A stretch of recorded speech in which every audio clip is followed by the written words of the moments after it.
آٹھویں دن امام مسجد کی بیوی میری بیگم کو ملنے کے لیے آئی اور آ کر کہنے لگی میں آپ کا شکریہ ادا کرنے آئی ہوں اور مولانا کا شکریہ ادا کرنے آئی ہوں کہ یہ پہلے 8 دن ہے میرے خامن نے مجھے مارا نہیں۔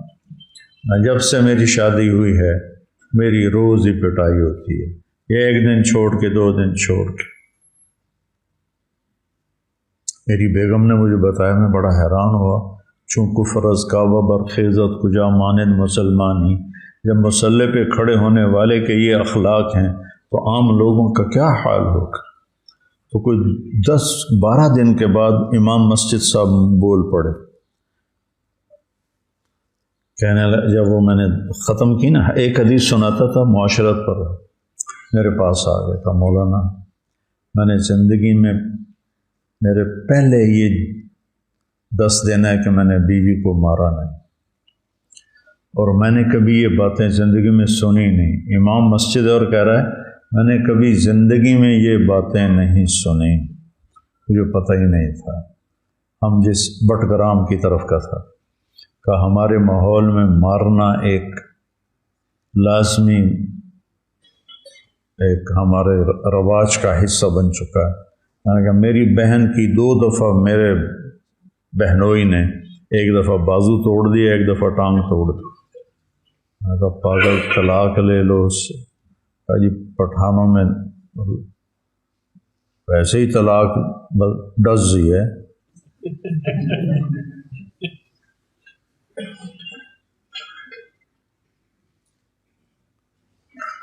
اسی درس میں ایک راولپنڈی مدرسہ کے محدث بیٹھتے تھے، دورے کے سبق پڑھاتے تھے۔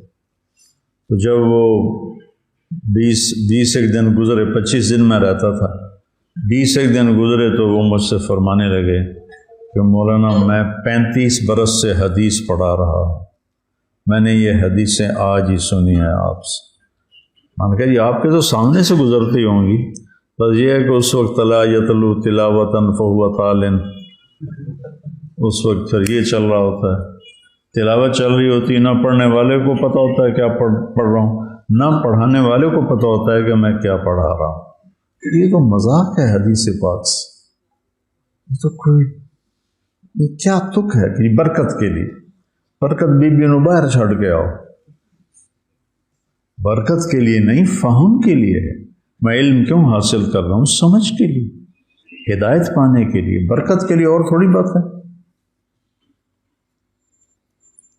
جو گھران آپس میں اتفاق سے رہتا ہے، چاہے وہ فاسق ہی ہو گھرانہ، ان پر برکتوں کا نزول ہوتا رہتا ہے۔ جس گھرانے میں توڑ پیدا ہو جائے، وہ چاہے تقوی والے ہوں، ان سے برکتیں اٹھ جاتی ہیں۔ تو اگر تمہاری بہن، تمہاری بیٹی اس مشکل میں آ گئی ہے کہ خامند کا رویہ ٹھیک ہی نہیں ہو رہا، تو طلاق لے لو، اس کی زندگی کو ایسے زندہ درگور مت کرو۔ بہت، جیسے یہ بہت بڑا ظلم ہے بے وجہ طلاق دے دینا، ایسے ہی بہت بڑا ظلم ہے کہ ضرورت کے باوجود طلاق نہ لینا۔ لڑکی کی طرف سے بدتمیزی ہے، وہ بھی گھر اجاڑ کے ہی بیٹھے گی، اس سے پہلے نہیں بیٹھے گی، پہلے ہی عزت کے ساتھ الگ ہو جاؤ۔ لڑکا بدتمیز ہے، بد اخلاق ہے۔ مولانا عبد القادر رائے پوری رحمہ اللہ بہت بڑے تصوف کی شخصیت گزرے ہیں، اور سید عطا اللہ شاہ بخاری رحمہ اللہ خطابت کے بادشاہ گزرے ہیں، اور ان کو خلافت تھی حضرت رائے پوری کی طرف سے۔ تو کہنے لگے حضرت رائے پوری سے کہ حضرت جی میں نے اپنی بیٹی کا رشتہ کر دیا ہے۔ تو حضرت رائے پوری نے پوچھا لڑکا کیسا ہے؟ تو کہا جی نمازی ہے۔ تھوڑی دیر خاموشی ہوئی تو حضرت رائے پوری نے دوبارہ پوچھا شاہ جی لڑکا کیسا ہے؟ شاہ جی نے کہا جی نمازی ہے، پھر خاموشی ہوگی۔ پھر تھوڑی دیر کے بعد حضرت رائے پورے نے پوچھا شاہ جی لڑکا کیسا ہے؟ کہا جی نمازی ہے۔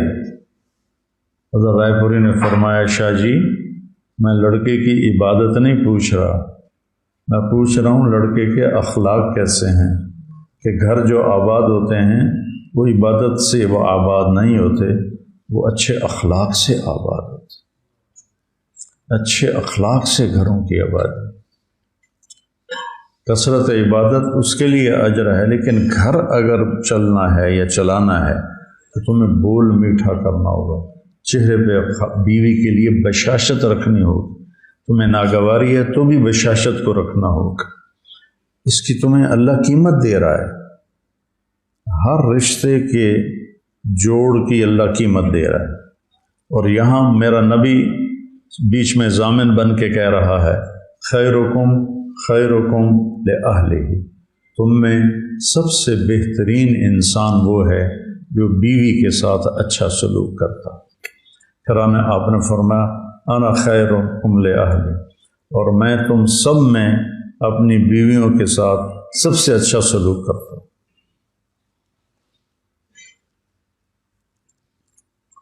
تو پھر یہ زیادتی نہیں ہونی چاہیے،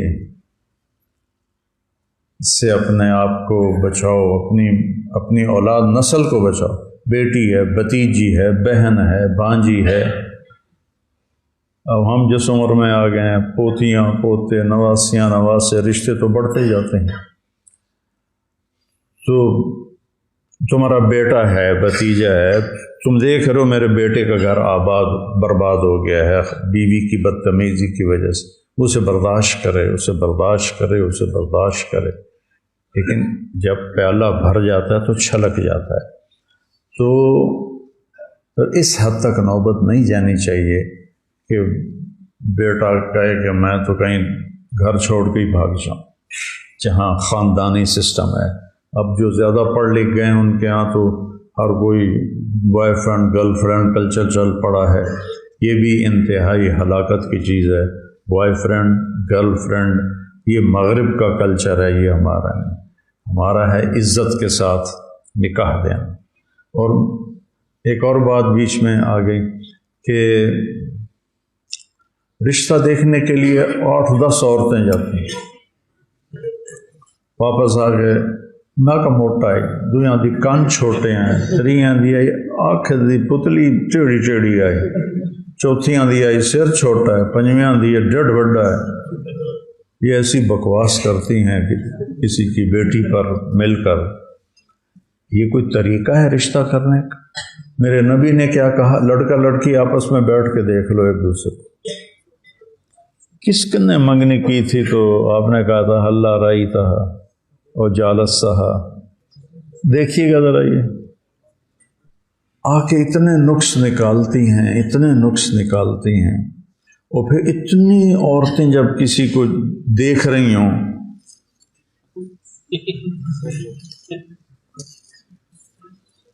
تو اس بیچاری پہ کیا گزر رہی ہوتی کہ ہر نظر تیر بن کے چبھر، تیر بن کے تیر بن کے تیر بن کے نشتر بن کے اس کے اندر جا رہا ہے۔ چاقو کا نشتر کم ہوتا ہے اور یہ نظر کا نشتر اس سے زیادہ ہوتا ہے۔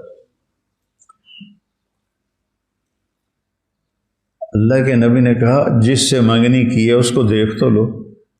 اگر لڑکی کہہ دے اپنے ماں باپ سے کہ میں یہاں رشتہ نہیں کرنا چاہتی تو وہ کوئی نافرمان نہیں ہے، لڑکا کہہ دے کہ میں یہاں رشتہ نہیں کرنا چاہتا وہ کوئی نافرمان نہیں ہے۔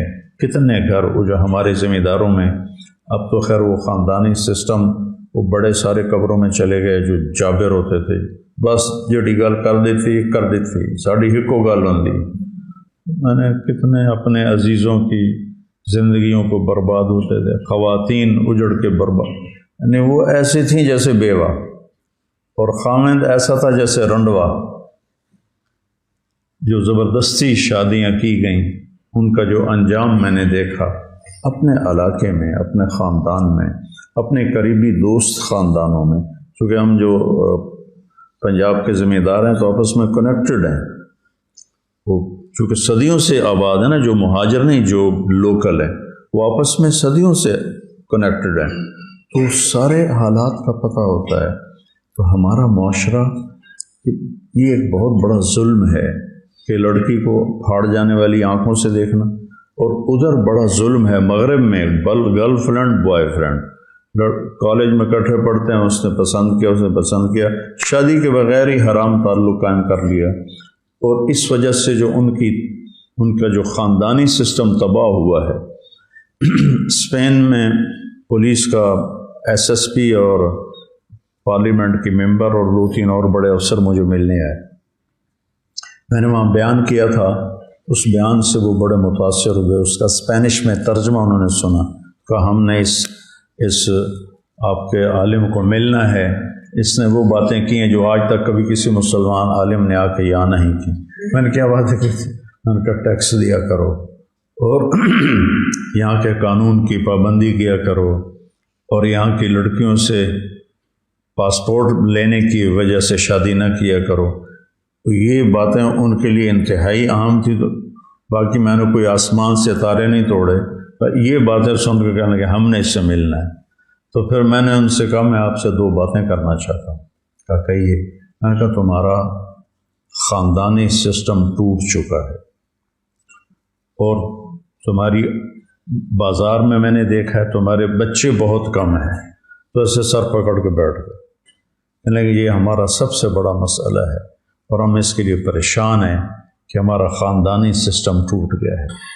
جب صرف لڑکے اور لڑکی نہیں بیچ میں آنا ہے، نہ ماں نے، نہ باپ نے، نہ نکاح، ان کا جو چرچ میں نکاح ہے وہ بھی نہیں کرتے، کیونکہ نکاح کے بعد اگر وہ طلاق ہو تو پھر آدھی جائیداد، لڑکی طلاق دے تو اسے اپنی آدھی جائیداد دینی پڑتی، اور لڑکا طلاق دے تو اسے اپنی آدھی جائیداد دینی پڑتی ہے۔ تو ان کے boy friend girl friend culture نے تباہی پھیل دی، اس لیے ان کی نسل کم ہو گئی۔ ہماری نسل بڑھتی ہے، اور ہر سال نئے اسکول کھلتے ہیں، ان کے یہاں ہر سال اسکول بند ہوتے ہیں کہ بچے ہی کوئی نہیں ہے۔ تو یہ کلچر بھی انتہائی زہر ہے، زہریلا سانپ ہے کہ یہ پورے خاندان کو توڑ کے تباہ کر دیتا ہے۔ اور دوسرا کلچر جو ہمارا ہے، جو میں نے بیان کیا ہے، اس کے جو نقائص ہیں وہ ہمیں تباہ و برباد کر کے رکھ دیتے ہیں۔ اس سال بھی حسب روایت MTJ فاؤنڈیشن تقسیم کر رہی ہے 20,000 مستحق خاندانوں میں راشن۔ رمضان المبارک کی بابرکت ساعتوں میں سجے ہیں ضرورت مندوں کے دسترخوان۔ آپ بھی اس محبت بھرے عمل میں اپنا حصہ ڈالیں۔ صرف 7,000 روپے سے آپ ایک خاندان کو مہینے بھر کا راشن فراہم کر سکتے ہیں۔ اس سال اپنی زکوٰۃ، صدقات اور عطیات دیتے وقت MTJ فاؤنڈیشن کو ضرور یاد رکھیں۔ قرآنی فی قلبی